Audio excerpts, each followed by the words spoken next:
I know what you are thinking. Carnivore diet is already so restrictive, and I'm telling you to take more stuff out of it.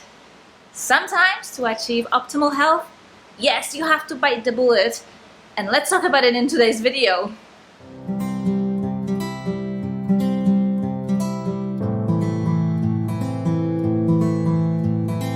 Number one, and my sole reason going carnivore, was to reverse autoimmunity. In my case, it was rheumatoid arthritis.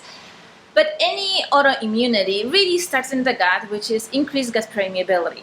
And if you have increased gut permeability manifesting as variety of autoimmune conditions, you will be a lot better off taking out dairy from your diet. Yes, there are some people that will do well with carnivore diet that includes dairy, but if you are dealing with autoimmunity, you will see faster and better results if you eliminate dairy. Especially the conditions that have to do with your joint health, they respond to removing dairy from your diet so quickly. And speaking from my own experience, I was dealing with the rheumatoid arthritis for so many years. I was doing the classical ketogenic diet, which has so much dairy in it, you know. The waffle made out of cheese, the cheese breads, cheese crackers, all kind of snacks that involves cheese because they have no carbs and lots of fat. That's right. My joints continue to be on fire, even though I eliminated gluten from my diet.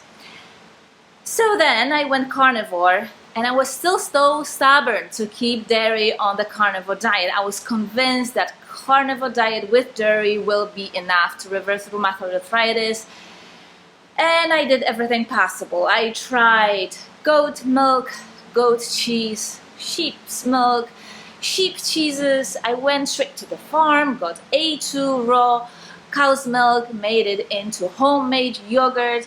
I had that yogurt, and few hours later my joints were on fire. So eventually I removed dairy from my diet, and it took just a couple of days to notice a major difference. My joints weren't swelling anymore, they weren't popping, the pain just went away, and so I didn't look back. I stick to the diet that was dairy-free, so it was a carnivore diet, dairy-free, and yeah, major improvement, and so fast. But I'm not the only one who loved dairy and had joint issues. That seems to be the story with a lot of rheumatoid arthritis people, because whomever I coached that had rheumatoid arthritis, they had the same love for dairy and they just did not want to give it up. So they would have a little bit of the magical Greek yogurt, heavy cream, just a few drops in the morning coffee, and guess what? Even those few drops of heavy cream in the morning coffee were causing all kind of troubles to the joints. And the moment people remove even the tiny amounts of dairy from their diet, they do a lot better. I would say there's only one exception to it. About half and a half of people that have rheumatoid arthritis can tolerate butter, me being one of them, and the other 50% cannot. So that's probably the only exception. Among those that can't tolerate butter as is, about half of them can get away with a clarified butter or ghee butter. And now you are probably wondering if there's ever a time that you'll be able to bring back dairy to your diet. And the good news is yes, probably very sparingly and in the beginning, you know, on a one-off basis. But yes, you can start reintroducing dairy if you wish to do it. And I tried it during pregnancy simply because I was craving dairy, so I was eating mostly feta cheese, and then I continued postpartum. But then what happened was a little bit of dairy that I would eat, and that was mostly ricotta cheese, about a teaspoon of it, finishing my son's breakfast, which typically would be egg omelette with some ricotta cheese, was enough to give skin issues to my youngest son. Which brings me to point number 2. If you have skin issues manifesting as acne, eczema, or other bumps on your skin, it is time to give up dairy. So my little one was nursing and getting all the nutrients I was putting in my body, and that was a teaspoon of ricotta cheese, and that gave him a pretty reddish skin, eczema type rash on his cheeks and on his chin. And I eliminated a little bit of cheese that I was eating, and guess what? About 7 to 10 days, his eczema cleared up to never come back. And the reason number 3 to eliminate dairy from your diet is weight loss. If you are using carnivore diet or any other diet to lose weight and you've done so well, let's say keto is pretty effective, or any other low carb diet program, the best one is probably carnivore diet, and you got to the point that you lost 100 pounds and now you're down to last 15 pounds that just stop coming off. You do everything that you've done so far and you just can't get rid of this last 15 pounds. Eliminate dairy from your diet and see what happens.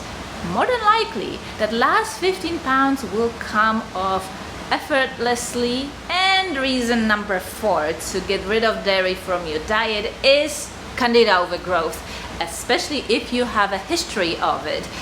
And so if you are already on the great diet, you've done everything you could have done to clean up your diet, you lost all the weight, you're on a perfect carnivore diet that includes dairy, and you don't feel your best, then try eliminating dairy.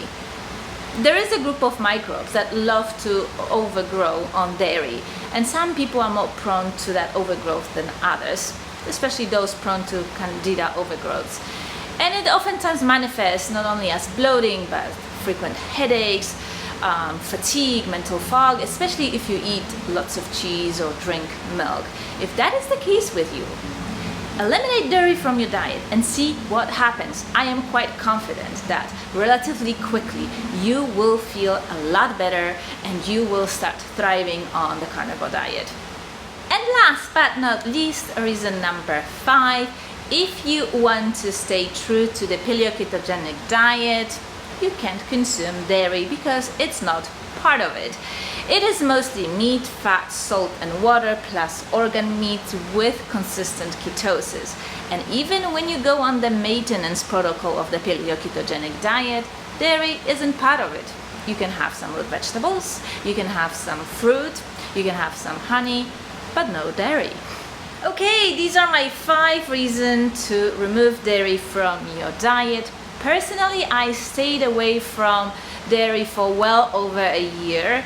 I was doing strict PKD for 6 months, and then I started bringing back some dairy, mostly as a feta cheese, when I got pregnant again. And I'll have it now from time to time, but I'm not obsessed with it anymore as I used to be. Alright, this will do it for this week's video. If you haven't yet, subscribe, hit that notification bell, and share it with anybody that may not be doing their best on the carnivore diet. Maybe removing dairy will do the trick. Bye!